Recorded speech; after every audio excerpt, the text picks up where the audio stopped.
Well, this is post number 4, and it's amazing that I've gotten this far before chaos comes galloping in, but it hasn't. So, this is episode 4, and if you haven't tuned in earlier, the context is this is a bathroom mirror selfie, but with me sitting on the toilet, and therefore you can't really see me because the mirror's not long enough, and it's really good you can't see me. And I'm just sitting on the toilet. Not don't freak out. It's not too gross. I'm not using it. Just sitting here to be comfortable. And of course, Alf, as you probably, if you were there in a previous episode, you would have met Alf. And Alf is here chilling, in spite of various uh, Twitter posts to the contrary. Looks like chill is a pretty good state for Alf. And so, and he's, by the way, he's the neighbor's dog, and we're babysitting this weekend. Pardon me, dog sitting this weekend.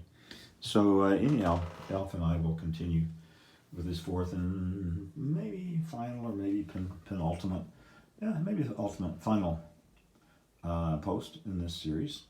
And this one is about the unifying theory of intelligence. Now, this is one that really has a lot to do with my thing about batonless and passing the baton, because I really have this concept.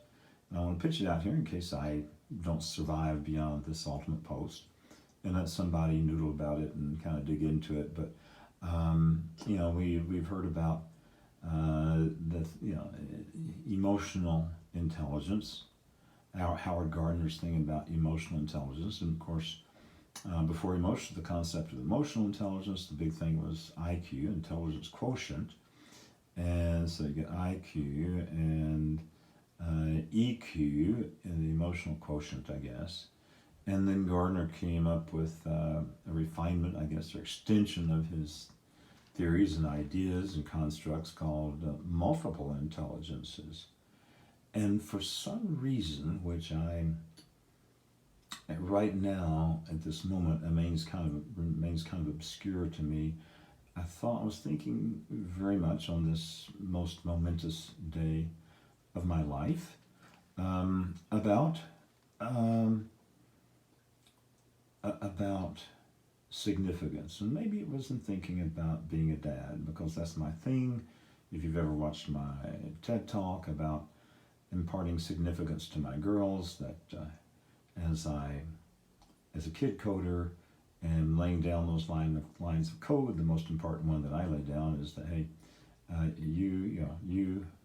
my daughter, you are, or they would be able to say themselves, I am significant to daddy. So significance, this construct of significance, and I'll just get right to it. So this this post will not be too long and boring and intricate. We can come back to that later. This is just sort of a springboard to future discussions and dialectic insight, etc. But I believe that if you look at it closely, that if you give kids the opportunity to manipulate stuff in 3 dimensions, stuff like various toys and things,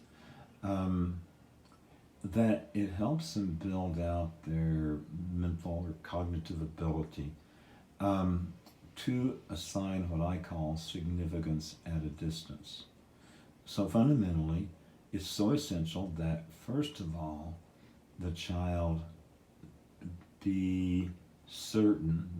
be certain that each child be certain that he or she is significant. And I think the cornerstone of that is they know they are significant to daddy or mommy.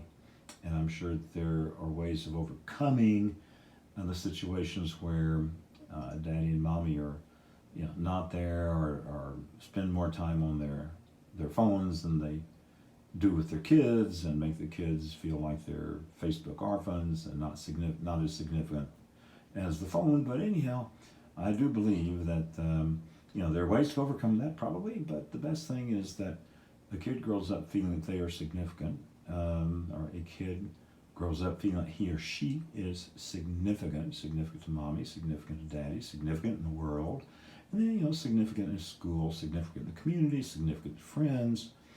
And if they have that construct firmly anchored in their minds, then they can but learn how to attribute significance at a distance, significance to others, as being, similar in nature to their own significance, and even perhaps as important or almost as important. And then if they can assign significance at a distance to others, and significance at a distance to not only other people but other living creatures, and significance at a distance to various things that are not immediately obvious to them, not immediately present, then that, I believe, is the key capacity for really getting interested in and absorbing mathematics and chemistry and physics and all these things where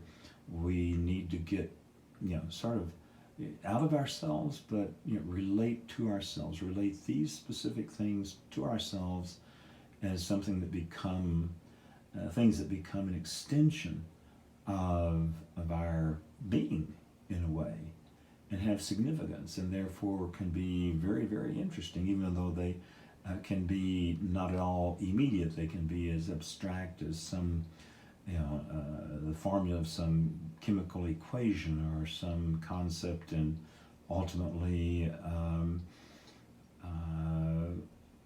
physics or astronomy, or any of those things, especially going beyond Newtonian physics to a physics of parallel universes, etc., etc. So that's pretty much the thumbnail of this one. A lot to be discussed there, but I believe if you use that as an operating basis, that assumption or claim that I'm making, that it is possible to enhance and build on a child's mental capacity to assign significance at a distance by, first of all, imbuing them with a sense of their own significance, and next then giving them the opportunity to manipulate actual physical things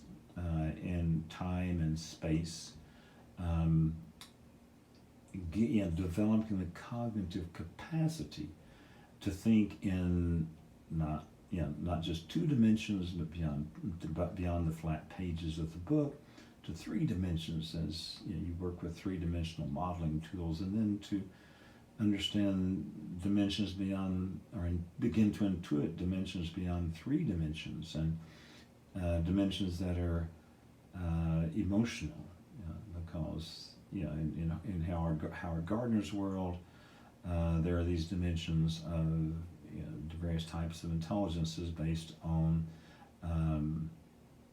things that can have distance, like emotions. We have emotional distance. We can have distance, physical distance. We can have chronological distance, something that's removed from us in time that will happen in a certain amount of time. For example, like with Walter Mischel's marshmallow test, that if you can hold out for 20 minutes, you get 2 marshmallows. It's not just one. And so I think this whole thing about delayed gratification is also explained by this underlying the underlying concepts of personal significance and significance at a distance. So that is, I think, the final post for today, at least on this little sequence of posts about the most momentous day of my life to date. And I'm sure that's, an overstatement. But that's the way it looks from here, from the perspective of the bathroom selfie with my good friend, with my good buddy here, Elf, who's still chilling in spite of all Twitter admonitions to the contrary and arguments against such a foolish way of living. It looks like it's working for Elf, though. Bye, Elf. Bye, y'all.